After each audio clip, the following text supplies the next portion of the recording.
예. 그 5월이 이제 아주 그런 계절인데 요즘 진레꽃이 아주 많이 피었습니다. 저는 꽃 중에서 진레꽃 아주 좋아합니다. 그 향기가 아주 좋아서 특히 좋아하는 그런 계절입니다. 이런 계절에 꽃이 피고 더할 수 없이 아름다운 계절에 부처님이 탄생하셨습니다. 그래서 매년 이제 이때 되면 여기 불광법회 때 얘기하는 건데, 부처님이 탄생하셔서 불탄일이다 또는 4월 초팔이다 이렇게 그 표현하는 건데, 유교를 공부하던 조선 시대에도 그 많은 수의 국민들이 조선 시대에 공자의 탄생일을 잘 모릅니다. 정작 유학을 전공하는 사람도 잘 못 알고 있는 경우가 많더라고요. 그런데 그럴 때에도 부처님 탄생일, 초파일은 다 알고 있습니다. 음력으로 4월 8일. 약간의 차이가 있어요. 이때에 양력으로 하면 5월에 해당되고 음력으로 하면 4월 8일이 초파일인데, 국가에 따라서 음력으로 4월 8일에 불탄일을 정하지 않고 보름날로 하는 지역이 들어 있습니다. 그래서 뭐 크리스마스 같은 거 모양으로 뭐 똑같이 뭐 양력 2월 그 12월 25일 예수가 그날 탄생하지 않았다는 것은 기독교 하는 사람들도 다 알고 있습니다. 그런데 왜 그날이 크리스마스냐? 로마 역법에 그날을 동지로 본 거예요. 동지로. 그 양력으로는 12월 25일이 태양이 한 바퀴 딱 돌아서 온 그 낮과 밤의 길이에서 밤이 가장 긴 날. 그런데 우리는 그 동지가 양력으로 하면 23일인가 그렇게 12월 23일은 그때 오잖아요. 그런데 음력으로 한 그게 현재 가학으로서는 더 정확하다 이렇게 돼 있어요. 그래서 예수 탄생일이 예수가 그날 탄생해서가 아니라 동짓날을 기념하는 행사로 예수의 탄생일을 잡은 것이다 이렇게 돼 있어요. 그거는 뭐 참고사항으로 말씀을 드렸고, 또 하나 참고사항으로 말씀을 드리자면, 이 초파일 이렇게 하다가 70년대부터 어느 순간 부처님 오신 날 이렇게 바뀌었어요. 그래가지고 부처님 오신 날을 요즘은 이제 초파일 이러지 않고 부처님 오신 날 공식 명칭으로 그렇게 사용합니다. 그 불교계에서. 그런데 이 부처님 오신 날이라고 하는 명칭을 만들어낸 사람이 누구냐? 광자 덕자 큰 스님이 만들어내셨다. 그 큰 스님한테 그 고마움을 표하는 뜻으로 박수 한번 칩시다. 그렇게 하시고. 내가 오늘 이제 이런 거 하나씩 다 들고 계시는데 그 뒷페이지에 금주의 다짐 이렇게 써 있는 거 요걸 먼저 한번 읽고 말씀을 드리고 싶어진 생각이 났어요. 한번 꼭 펼쳐보세요. 열심히 염송할 줄 아는 사람이라면, 이래 염송, 무엇을 염송합니까? 마하바냐 바라미를 염송할 줄 아는 사람이라면 이 소리예요. 누가 가르쳐 주서 알게 되는 것이 아니라 스스로 환히 보이고 환히 알게 된다. 부처님 법은 부처님께서 만든 것이 아니라고 항상 말씀하신다. 원래 있는 법을 부처님께서 진리의 눈을 뜨고 보시고 말씀하신 것뿐이다. 누구든지 진리의 눈을 뜨고 보면 부처님과 똑같은 말을 하게 된다. 이래 돼 있어요. 그래서 이거는 이제 조금 설명을 하자면은, 이 염송을 하게 되면은 지혜가 열려가지고 저절로 알게 된다는 거야. 알게 되는데, 이 진리라고 하는 것은 부처님이 만든 게 아닙니다. 부처님이 만든 게 아니고, 오늘 진리가 뭐인가를 내가 오늘 여러분들한테 딱 콕 찍어서 말씀을 드리려고 그래요. 부처님 오신 날을 기념하는 법문을 하면서 그거 한 개 확실하게 가르쳐 드릴 거예요. 그래 딱 손에 쥐도록 딱 가르쳐 줬는데도 못 알아듣고, 아이고 불교는 뭘 가르쳐 주는 종교인지 잘 모르겠더라. 그래 가니까 뭐 스님들이 뭐 마하반야 바람일만 자꾸 하라고 쌌는데 그게 자꾸 하면 어떻게 된다는 게 뭔지 모르겠더라. 이렇게 얘기하지 마시고 딱 귀를 열고 일어나실 때 딱 이렇게 되고, 왜냐하면 들을 때는 거기 그렇구나 하고 딱 알아들었는데 우르르 일어나다고 막 이렇게 쭉 흘러내렸다 그래요. 귀에 들어간 말씀이. 그래 그렇게 하지 마시고 한번 딱 분명히 들어주세요. 요게 내가 이제 글을 썼습니다만은, 부처님은 어떤 분이냐? 진리를 깨달으신 분이에요.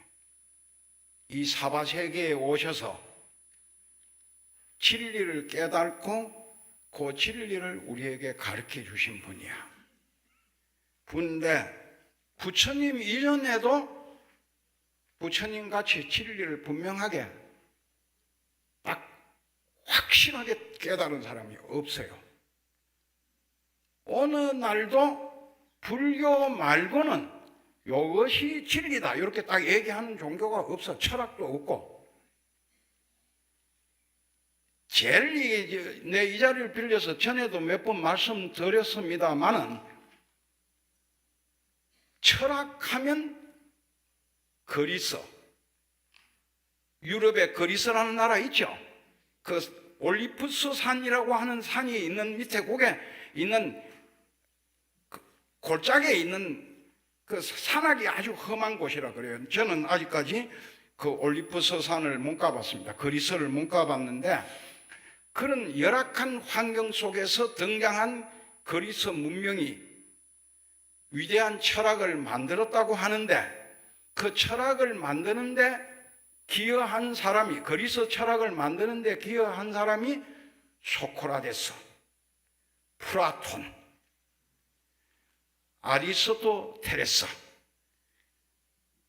근데 이게 왜 이 사람들을 어렵게, 스님이 무슨 어려운 말씀을 하시려고 그 복잡한 얘기를 꺼내시는가? 우리가 이제 소크라테스 하면 그 사람이 하는 얘기가 상징적으로 나타나는 게 뭐예요? 너 자신을 알아라. 그러면 부처님처럼 나를 깨달으면 너 자신을, 자기 자신을 알면 진리를 깨닫는 거다. 천만의 말씀이에요. 만만의 말씀. 그 사람은 그런 거예요. 우리가 흔히 말하는 너 자신을 알아. 이 말은 너의 주제를 알아. 아이고 뭐 아는 것도 없는 게 지 처지도 모르고 까불고 있네. 그런 거 할 때 너 자신을 알라 이러잖아요. 그거 수준이야. 너 자신을 알려고 하려고 한 소크라테스의 말의 의미를 못 알아들은 플라톤이 진리가 뭐냐? 이 사람이 소크라테스보다 훌륭한 점이 있어요. 오늘 이 대학을 아카데미라 이러잖아요. 그 사람이 철학 학교를 만들어 가지고 거기서 학생들을 가르쳤는데 진리가 뭐냐? 이데아가 진리다 이랬어요. 이데아가 진리. 근데 어느 날 뭐 그거 자세히 설명할 거 없이 이데아를 진리라고 생각하는 철학가는 한 사람도 없다. 이렇게 보시면 돼요. 어찌하여 그러냐? 플라톤에게서 철학을 배운 아리스토텔레스라는 사람이 이데아는 진리가 아니다 이래버려. 이건 저 스님이 뭘 알고 저런 소리 하나? 내가 책을 읽어봤어요. 아리스토텔레스라는 사람은 제자가 누구냐? 알렉산더 대왕입니다. 알렉산더의 대왕의 친구가 밀린다 팡아라는 사람인데 이 사람이 인도를 들어왔어요. 들어와 가지고 나가세나라고 하는 스님을 만났어. 그래 그 밀린다 팡아와 나가세나라는 사람이 둘이 만나서 토론을 한 것이 밀린다 팡아 왕문경이라는 경전이에요. 저거 뭐 옛날에 뭐 어려운 문고라 하나 무슨 문고라 삼성 문고인가 어디 문고판으로 조그만한 게 책이 나와갖고 베스트셀러로 사람들이 많이 읽고 그랬습니다. 그 책이 밀린다 팡아라고 하는 그런 책이 있어요. 여러분들이 연기법에 대해서 궁금하시면 그걸 읽어보면 이게 연기법이구나. 부처님이 말씀하신 연기법 그 아실 수 있을 것이에요. 그래서 이미 그 제자에 의해서 이데아는 진리가 아니다 하는 것이 판매돼. 거기서 배워가지고 그 제자들이 배워가지고 가서 그래서 아리스토텔레스는 불교를 접했다고 그렇게 얘기를 하는 것이 있어요. 그런데 오늘 뭐 그걸 다 얘기할 건 아닌데 왜 내가 이런 걸 그래서 얘기하느냐 하면 그때 처음부터 내가 얘기를 해놨어요. 여기 보면은 부처님은 어떤 분이냐? 딱 한마디로 얘기하면 인류 역사에 가장 분명하고 확실한 패러다임을 바꾸고 기존하는 패러다임을 바꾸고 새로운 패러다임을 만드신 분이다. 패러다임이라는 말은 요즘 현대 언어입니다. 과학자들이 이게 무슨 철학가들이 만든 언어가 아니고 과학자들이 만든 언어예요. 가령 예를 들어서 이런 거예요. 예를 들면은 우리는 옳다고 생각하는 패러다임, 공통적으로 이 방 안에 있는 사람들이 다 그게 진리야, 그게 맞는 말이야 이렇게 공통으로 인식하면 그걸 패러다임이라 그러는 거예요. 그래 옛날에 고대에서 특히 유럽 쪽 서양 기독교 쪽에서 뭐예요? 천동설을 진리로 믿었습니다. 그 당시에는 천동설이 패러다임이야. 그런데 나중에 과학이 발달돼서 보니까 뭐예요? 지동. 지구가 돈다. 지금은 지구가 돈다 하는 거 모르는 사람이 어디 있어요? 그 당시는 허공 중에 하나의 축구공처럼 떡 지구가 이렇게 공중에 떠 있다 이 하면 우주라고 하는 이 방대한 허공 속에 지구가 하나의 축구공처럼 떠 있다 하면 사람들이 못 믿었습니다. 그래서 지구는 가만히 있고 땅은 가만히 있고 하늘이 땅을 중심으로 빙글빙글 돌아간다고 그렇게 생각하는 그게 천동설이에요. 그러기에 이제 그 패러다임이라는 게 그런 거다 이거예요. 그런데 진리가 뭐냐? 진리가 내가 너무 이 주변 얘기 가지고 너무 서론을 길게 뽑으면 여러분들이 헷갈리니까 콕 찍어서 내가 딱 오늘 가르쳐 드릴게요. 여기 저 나와 있죠? 예, 한자 중에 전해놓은 건데 요즘 제가 하나 써갖고 나오면 저걸 해석해 줄게요. 이게 뭐냐면 제일 첫 구절이 오직 진리요 오직 불이라. 제일 첫 구절에 그렇게 나온 겁니다. 진리가 뭐냐? 내가 진리야. 내가. 불교에는 뭘 진리라고 하느냐? 내가 진리라고. 창조 이런 것 불교 용어 아닙니다. 그러나 굳이 얘기하자면 그러면 우주를 누가 창조했는데? 내가 창조했지. 내가. 이게 하늘에 떠 있는 달을 내가 보는 달과 저 돈 많은 어떤 아저씨가 보는 달이 다릅니다. 배고픈 내가 보면 빵덩어리, 빵떡같이 보이고 돈 많은 아저씨가 보면 달이 와 누렇게 빛나니 황금덩어리 같네 이렇게 보는 겁니다. 왜 사람마다 보는 인식이 달라질까? 내가 진리이기 때문에. 그래서 내가 가지고 있는 업장으로 달을 보는 거예요. 업식으로. 그래서 이게 부처님 이전에는 우리가 진리라는 걸 몰랐어. 아무도 모르고.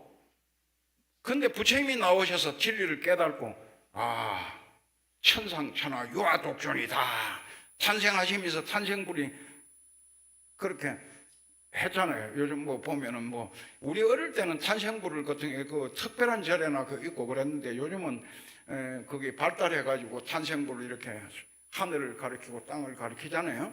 사방 7걸음을 걸으시면서 부처님이 얘기하셨다고 하는 것이 천상천하 유아독존이다. 내가 이 세상에 가장 존엄하다는 거야. 독존이라는 말이 뭐예요? 내가 가장 존엄하다. 내가 나를 존엄하게 인식할 때 집에 가면 신랑을 존엄하게 인식할 수 있고 자식을 존엄하게 대접할 수 있는 거지. 나는 천하고 신랑만 존엄하다. 자식만 존엄하다 이러면 안 되는 거예요. 내가 존엄하기 때문에 신랑에게 있어서도 신랑이 존엄하고 자식도 자식의 입장에서 보면 자식이 존엄한 존재인 거예요. 그래서 우리는 각자가 모두가 부처님이고 모두가 존엄한 거야. 그걸 초파일 때. 그래서 뭐예요? 오직 불이야. 내가 부처다. 딴 사람이 부처가 아니에요. 내가 부처야. 나도 부처고 너도 부처고. 그건 먼저 내가 부처인 것을 자각할 때 다른 사람이 부처라고 하는 나만 부처가 아니고 너도 부처구나. 그걸 인정할 수 있는 거예요. 나는 부처님 믿었으니까 천당 가고 극락 가고 너는 부처님 안 믿었으니까 지옥 가라. 이런 사상이 자기가 존엄하고 따라서 모든 사람이 존엄하다고 인식하는 사람에게는 생길 수가 없습니다. 너는 내 마음에 안 드니까 지옥 가. 사람을 저주하고 비하하고 이럴 수가 없는 거예요. 전에도 내가 여기서 말씀드렸는데 누가 뭐 글을 써달라 그래. 저는 취미로 이제 이런 글씨를 잘 씁니다. 그래서 지금 뭐 잘 썼다고 자랑하려고 하는 게 아니고 취미로 쓰는 거예요. 근데 무슨 글씨를 하나 써달라 그래. 부부가 좀 화합해서 뜻을 맞추고 잘 살 수 있도록. 그래 천자문에 있는 것을 근데 천자문에 어떤 글귀가 나오냐 하면 부창부수라는 말이 나와요. 그게 유교의 사상입니다. 신랑이 부르면 마누라가 따라간다. 그러니까 신랑은 부르는 존재고 마누라는 신랑이 부르면 따라가는 존재다. 이게 유교 사상이야. 그러니까 공자는 진리를 모르는 사람이지.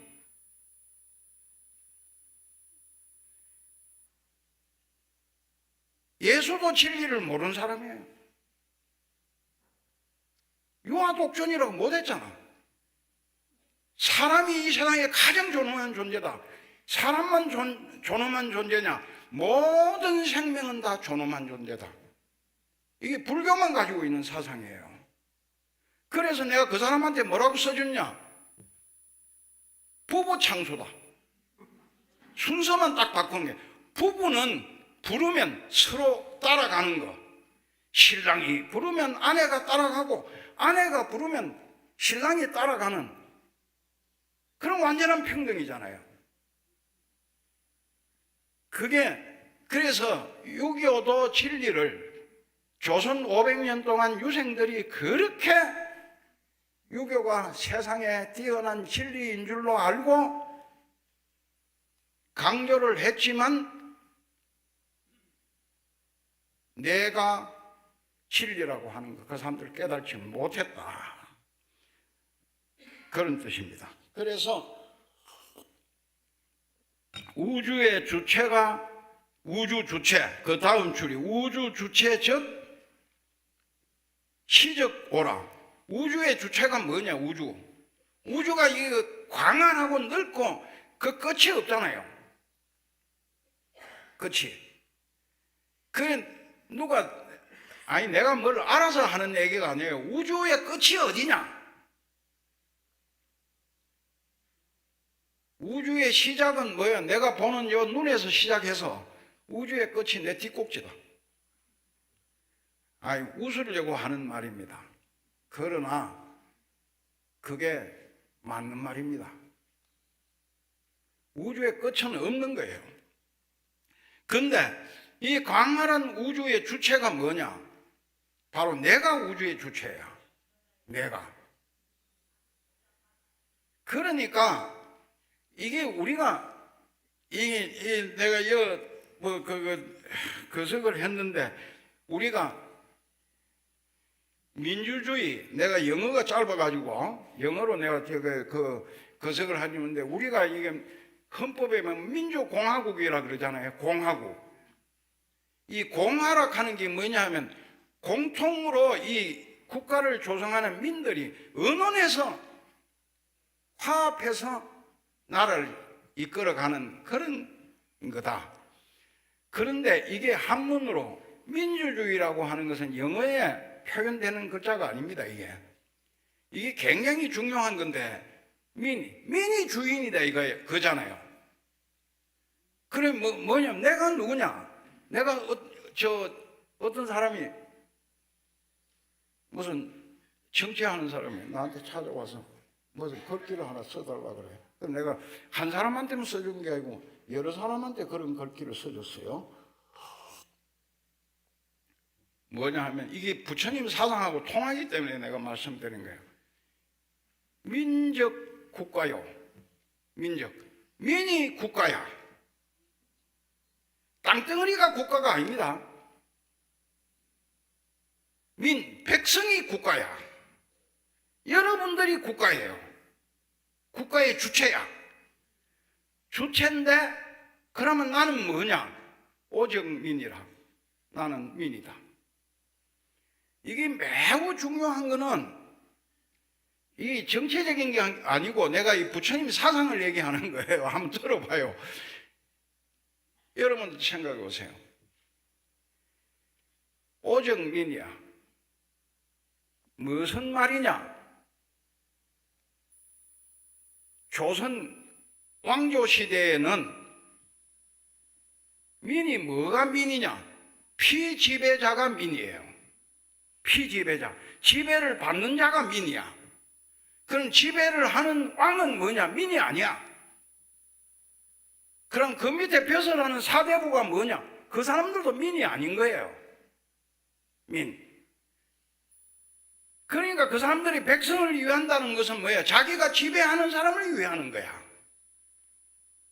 근데 이게 민주주의는 뭐예요? 지배자와 피지배자가 없는 거야. 이게요.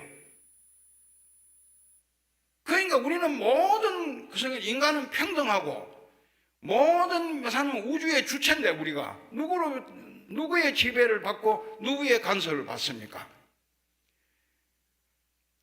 누구의 지배를 받는다고 하는 사상을 바탕에 깔고 있으니까 남자는 하늘이고 여자는 땅이다.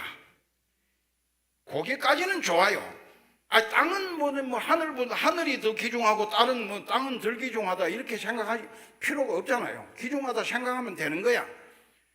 그런데 그 뒤에 오는 글귀가 뭐라고 되어 있냐면 남존여비다. 남자는 존귀하고 여자는 천하다. 세상에 이런 사상이 어디에 있습니까? 그게 유학 사상이야. 거기.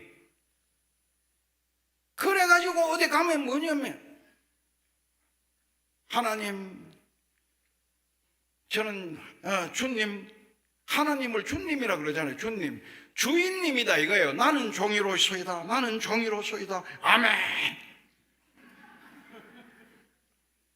아니, 내가 주인이고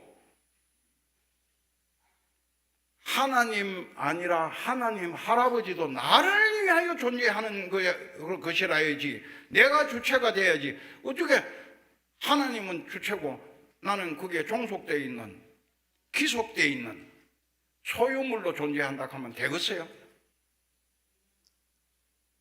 이게 우리가 부처님 오신 날을 맞이해서 우리가 바르게 인식해야 되는 거예요. 그래서 그 우주 주체는 곧 나다. 그리고 이제 세 번째 줄입니다. 세 번째 줄. 고불지. 고로 이런 연고로 이 소리입니다. 연고로 오불지. 내가 나를 알지 못하면 여러분들이 다 자기를 모르고 있잖아요. 내가 이 우주의 주체고 내가 부처고 내가 이 귀중한 존재인데 내가 나를 모르고 있어.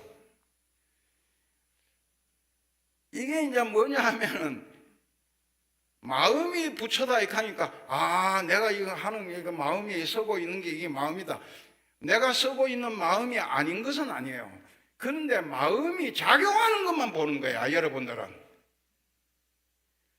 여러분들은 마음의 작용이 멈출 때 비로소 자기가 보이는 거예요. 그런데 그걸 멈추지를 못해. 그래, 번뇌를 가지고 자꾸 자기라 그래요. 번뇌. 마음이 일으키는 작용을 번뇌라고 하는 거예요. 이렇게 똑 부러지게 가르쳐 드려도 일어날 때 귀로 술 흘러내리면 참 곤란한데, 그래서 내가 나를 알지 못하는 것을 즉 무명이라, 그걸 무명이라고 한다. 무명, 밝음이 없다. 불교에서 그렇잖아요. 번뇌에 쌓여가지고 있는, 자기를 모르고 있는 걸 그걸 무명이라고 그러는 거예요. 진리를 모른다 이 소리예요. 무명이란 말이 무슨 말이냐? 진리를 모른다는 거야. 진리를. 그 내가 나를 모르는 거예요. 이게 얼마나 불쌍한 일이에요. 다른 거 몰라도 걔하네. 수학 어렵잖아요. 우리 사형님 한 분이 수학의 천재, 대한민국의 그 자유당 때 대한민국의 그 수학 천재를 뽑는데 그게 2등으로 당선됐다 그래요. 합격했다 그래. 그 정도로 수학에 밝은 그런 사형님이 한 분 계셨어요. 그런데 그분이 아주 참 훌륭한, 나는 내가 이제 아주 존경하는 그 스님이었는데, 사형님이지만은 스님으로서, 내가 만난 스님으로서 가장 내가 그분을 존경하고 그랬어요. 근데 이분이 나한테 그러는 거예요. 아이 참 저는 아주 수학 머리가 안 열렸습니다. 그래갖고 수학을 아주 제일 어려운 게 수학입니다. 이 관계 뭐라 수학 그거 알아서 뭐 하려고? 그거 몰라도 돼. 그거 뭘 알아야 되는데요, 그러니? 더하기 빼기는 할 줄 알아야 안 되겠습니까? 내가 이제 그러니까 그런 거 몰라도 돼. 그럼 뭘 알아야 되는데요? 네가 너를 알아야지. 네가 너를. 그에 내가 참 감동을 받았는데 그래 그걸 내가 나를 모르는 게 무명이에요. 무명. 오지 하면 내가 나를 알면 이 소리입니다. 딱 누가 참 쓴 시인지 시 참 멋있게 지었네. 아니 오지 하면 내가 나를 알면 곧 반야다. 그것이 반야다라는 거예요. 박수도 받았고 오늘 이 부처님 오신 날 이 정도면 충분한 그 해석이 부처님 오신 날의 의미를 새겼다고 보는 겁니다. 그래서 우리 불자뿐만 아니라 우리 인류에게 불교를 믿는 사람이나 불교를 믿지 아니하는 사람이나 가릴 것 없이 내가 나를 아는 것이 진리다. 이건 이제 안 잊어버리죠. 이 정도 되면. 다시 한번 박수 한번 치시고.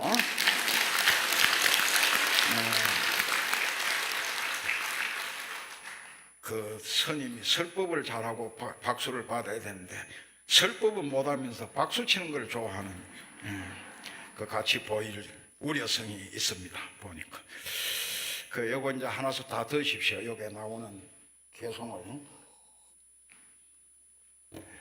이 부처님의 탄생하실 때의 그 분위기 이걸 이제 요게 시로 표현한 건데요. 부처님이 탄생하지 않아도 우리가 이제 이렇게 보면 그 부처님의 어머니 마야 부인이 태몽을 꾸었습니다. 그 태몽을 꾸니까 저 도솔천에서 보살이 호명보살이 그 코끼리 상스러운 코끼리 인도라든가 저기 동남아 쪽에는 가면은 코끼리를 그렇게 거룩하게 생각해요. 그렇게 아주 귀중하게 생각하고 그 덕상을 상징하는 그런 동물로 그 동물의 왕국에 보면 확실히 동물 중에서는 코끼리가 대빵이다. 그 사나운 사자도 코끼리가 옆에 떡 있으면 덤비지를 못하고 슬금슬금 눈치를 보고 꽁지를 빼고 도망가는 그런 걸 우리가 볼 수 있는 그 코끼리가 초식 동물이기 때문에 사자를 공격하고 그러지 않아도 가만히 모습만 드러내도 그런 동물이 다 도망을 가는. 사자가 도망을 가는데 여우나 늑대는 그게 오죽하겠어요. 그 근처도 못 가는 거지. 그런데 그런 그 코끼리를 타고 호명보살이 마야부인 태중으로 들어갔다. 여기도 다 아들, 딸 놓으실 때 태몽 다 하면서 꾸보신 분들이 많잖아요. 다. 모두 다. 그게. 근데 참고로 우리 어머니도 나를 낳을 때 태몽을 꿨다 이러시더라고. 이제 태몽 했는데, 그렇게 했는데, 이걸 왜 얘기를 하냐 하면은, 우리가 느끼지 못하는 이 천지 자연의 기운이 있는 겁니다. 기운이. 그래서 나라가 발전하고 좋아지려면 그 기운을 느끼는 거야. 법정 스님이 쓴 수필을 내가 전에 한번 읽었는데, 밤새도록 가슴이 두근거리고 잠이 안 와서 뒤척이다가 아침에 일어났는데 보니까 저 중동에 전쟁이 터졌다 그러더라. 그러니까 그런 스님은 그게 정신도 맑고 공부를 열심히 돌을 열심히 닦으신 분이니까 그 느끼는 거야. 느끼는. 자, 한번 그런 소리는 그만하고 한번 들어보세요. 장차 위대한 인물이 태어나려고 하는데 어찌 신기한 기운이 나타나지 않겠는가. 땅이 흔들리고 하늘이 울리더니, 이거 아무나 느낄 수 있는 게 아닙니다. 땅이 흔들리고 하늘이 울리는 것을 무지개 빛깔의 구름들은 하늘을 온통 장식하고 구름 사이로 선녀들은 춤을 추며 꽃비를 내려주시고 또 하늘의 악사들은 모두 모여 연주를 하고 그 많은 건달바들은 모여 찬탄하는 노래를 부르고 은은하게 7가지의 향기들이 고루고루 퍼져나가는데 어찌하여 이렇게 일찍이 보지 못한 일이 일어나고 있는가? 사람들은 저마다 감탄하고 있을 때 해산을 위해 친정으로 가시던 마야 부인은 저기 눈비니 동산은 쉬어가기에 참 좋은 곳이니 잠시 멈추어다오. 타고 가던 수레에서 내려 쉬시는 중에 무수 꽃나무 아래서 아하 어찌 이다지도 향기로운 꽃이 곱게도 피었나. 손을 들어 꽃을 만지는 순간 장차 인류를 구제하실 그분, 이름도 거룩한 시달다 태자가 태어나셨다. 장중한 음악에 맞추어 꽃비가 내리고 9마리의 용들이 감로를 뿜어 목욕을 시키시니 사방으로 7걸음도 걸어보시고 손을 들어 하늘도 한번 가리키고 하늘 위에서나 하늘 아래서나 오직 나는 홀로 존귀하다. 지구가 흔들리는 사자우를 하시니 아직도 그 큰 말씀 귀에 울리네. 누구나 부처님이고 누구나 가장 존귀한 존재다 하신 그 외침 시공을 뛰어넘어 오늘도 내 귓전을 울리네. 예. 이게 이제 부처님이 탄생하실 때의 모습인데, 이 불광법회도 뭐 지난번에도 뭐 한번 지난 겨울에도 저 뭐 인도 갔다 오신 팀들이 있으신 것 같던데, 인도 가시면은 저 4대 성지, 이제 불자들이 인도에 가면 반드시 들리는 곳이 이제 4대 성지잖아요. 4대 성지. 부처님이 탄생하신 그 공원, 눈비리 공원이라고 그러죠.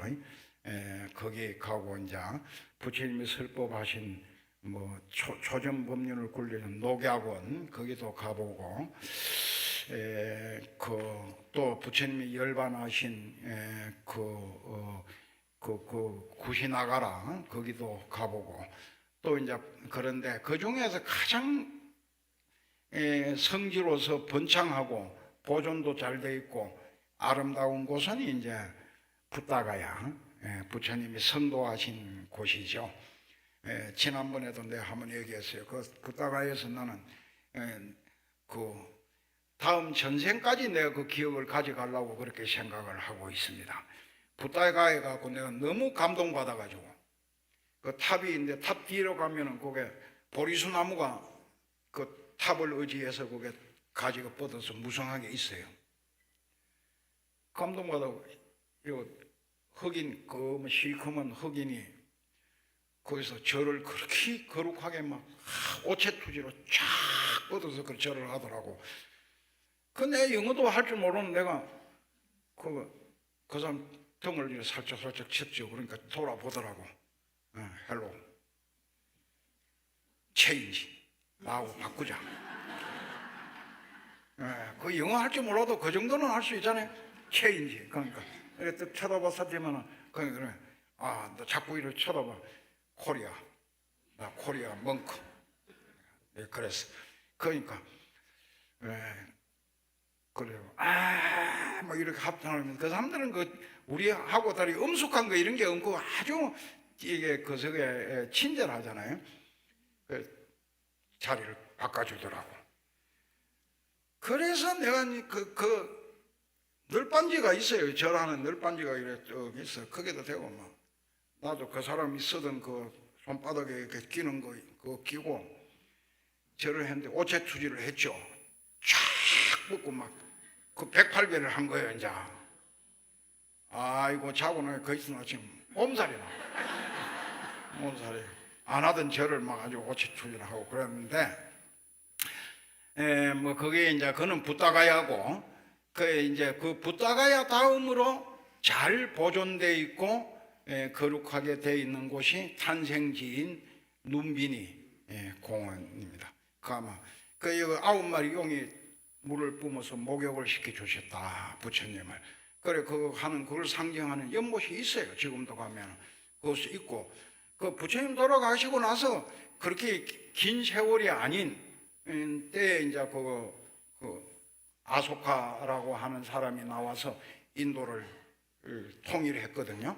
인도라는 나라를 통일해서 오늘날 우리가 인도라고 하는 하나의 그 거대한 땅덩어리의 국가를 상징하는 것은 아소카라고 하는 왕입니다. 그런데 그 사람이 인도를 통일하는 통일 이념, 철학이 있어야 될 거 아니에요. 통일 철학. 중국에는 중국을 통일하는 철학이 유교, 공자의 사상이었다. 그렇다면 인도를 통일하는 철학이 불교였어요.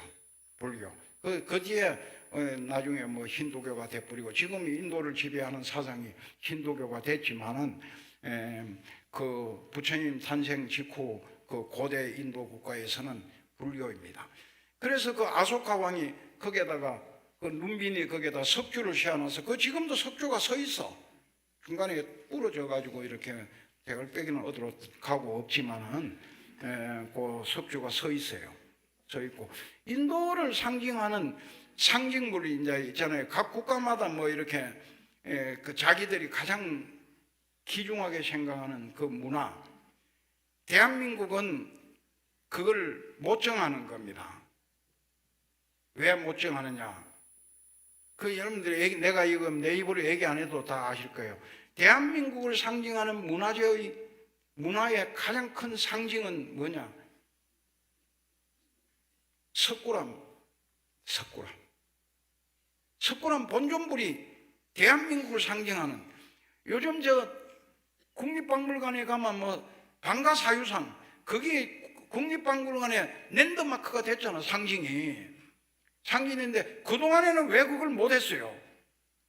그동안에는 국립박물관 짓고 나서부터 계속 한쪽 구석에 숨겨놨다가 지금 갑자기 티 나와가지고 그게 국립박물관을 상징하는 최고 상징물이 돼버린 거예요. 그런 게 이제 거석인데 인도를 상징하는 그게 뭐냐 하면은 그 석주, 그게 이제 눈빈이에 있던 석주라 그래요. 그게 대갈빼기, 사사사상, 사자 대가리를 이렇게 4개를 이렇게 사방으로 쳐다보고 있는 그 사성제를 상징한다 그래요. 그게 그 인도 박물관에 있어요. 있는데 그게 물인데 그래 그 인도가 원래는 그래서 이제 지금 어느 날이 인도라고 하는 것이 이제 그런데 지금은 네팔로 떨어져 나가고 뭐 저렇게 또 무슨 나라고 뭘로 떨어져 나가고 뭐 여러 개로 떨어져 나가 있지만은 부처님이 원래 인도를 통일국가로 만들어준 것은 불교 사상이었다. 뭐 이런 뜻입니다. 그렇게 해서 눈빈이에서 했어요. 근데 여기서 이제 마무리하는 뜻에서 부처님은 나무 밑에서 태어나시고, 부처님은 나무 밑에서 도를 깨달으시고, 그리고 또 나무 밑에서 돌아가셨다. 돌아가셨는데 그 중에 그 나무의 특징이 그 무수나무, 이름도 무수잖아요. 무수. 그 부처님 그게 그 이미 탄생된 나무로 해서 이름이 무수예요. 근심이 없는 나무다, 이런 뜻이에요. 그 나무의 그 이름이. 우리가 스님들이 어디 누구 돌아가시면은 염불하러 간다 이거 하면 시달림하러 간다 이러잖아요. 시달림. 장례를 치르는 걸 불교 용어에 시달림이라 그럽니다. 시달림. 시달림. 부처님 돌아가신 그 열반지의 나무의 그 사라상수라고 그러는데 그걸 시달림이라 그래요. 그 한자 말로. 한자 시달림. 스님들이 신임. 그 불교 용어 재미나는 거 많아요. 그 바라지 뭐 이러잖아요. 바라지. 그 스님들이 연불을 하면서 시달림 가서 연불을 하면 옆에서 보조 맞춰주세요. 연불하는 스님들을 바라지라고 그러는데, 바라지 하는 스님이라고 그러는데, 그 우리가 보면 옥바라지, 감옥상을 하는 사람 뒤에 가서 이렇게 그 사식도 넣어주고 이렇게 빨래도 해주고, 옛날에는, 요즘은 그래 안 해도 되게 돼 있지만은 옛날에는 그렇게 돼 있어요. 그래, 그런 거 하는 걸 그 옥바라지라고 그러잖아요. 바라지. 옆에서 보좌해주고 도와주는 사람을 바라지라 그러는 거예요. 바라지. 그게 참 아름다운 말이지, 그 바라지라는 게.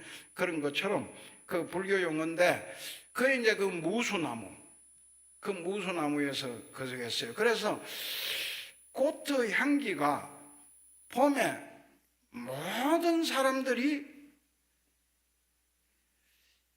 매화 향기가 그리 좋다고 그래. 그 우리 경운사에도 매화나무가 하나 있습니다. 이거 있는데 최근에 와서 그 홍매화를 하나, 이제 절에마다 홍매화가 유행이라 그래갖고 홍매화를 하나 갖다 심었어. 근데 꽃이 아주 예쁘게 핍니다. 피는데 그 홍매화 자랑하려고 하는 게 아니라 그 홍매화 향기가 그 은은하게 도량에 퍼져요. 그래서 옛날 선비들은 저런 향기를 좋아하는구나. 근데 내가 그거 자랑하려고 하는 게 아니라, 꽃향기는 정작 5월 달에 피는 꽃이, 양력으로 5월에 피는 꽃이 가장 향기롭더라. 요즘은 나일락이라고 하는 꽃이, 그게 우리 토종에서 이렇게 개량된 거라 그래요. 그런데 그 나일락이 옛날에는 5월에 피는데 요즘 4월 말에 피버려요. 그냥 미리. 피고, 요즘 이제 계절 변화가 생겨가지고 피는데 5월의 꽃이 나일락, 그리고 진레꽃, 또 이 아카시아. 무슨 말이냐? 5월에 피는 꽃이 향기롭더라. 향기가 봄에 뭐 4월에 피고 3월에 피는 꽃보다 5월에 피는 꽃이 향기로워. 그래서 내가 그 무수 나무는 그 꽃향기를 못 맡아봐서 아직 잘 모르는데, 아주 5월에 피는 꽃이었으니까 아주 향기로웠을 거다. 참고로 여러분들이 그 향기를 맡아봤는지 못 맡아보신 분들이 많을 거예요. 진레꽃, 아카시아꽃, 그 향기보다 5월에 피는 꽃으로 더 향기로운 꽃이 하나 있습니다. 그게 뭐냐? 부처님이 도를 깨달으신 보리수. 그 꽃은 별로 화려하지 않아요. 그런데 향기는, 한번 스님 그 오늘 얘기를 들었으니까 이제 지금 늦지 않으니까 이제 그 보리수 꽃 피면 어느 절에 피어 있다 하면 조계사 같은 데만 가도 있잖아요. 여기도 어디 보리수 하나 심으면 될 건데, 그 부광사도 그게 아주 향이, 내가 꽃향기를 맡아본 나무 중에서는 보리수 꽃 향기가 가장 아름답고, 그 두 번째, 이거 비밀인데 하나 가르쳐 드려야 되겠네. 이때 또 핍니다. 그것도 피는 꽃 향기 중에서 얼음이라고 하는 거 아시죠? 얼음. 그 가을에 뭐 바나나 모양으로 쭉 벌어져 가지고 시커먼 씨가 막 그 많이 있는 거, 그 맛있잖아요, 달콤하게. 근데 그 얼음 꽃이 향기가 그렇게 좋더라고, 내가 보니까. 그 결론적으로 5월에 피는 꽃들은 다 향기가 좋더라. 부처님 5월달에 오셔서 그 우리 인류사에 가장 위대한 패러다임을 바꿨다. 그래서 불멸에 딱 기억했어요. 인류의 영원한 불멸의 패러다임은 뭐냐? 내가 곧 진리다. 예, 오늘 여기서 끝내겠습니다.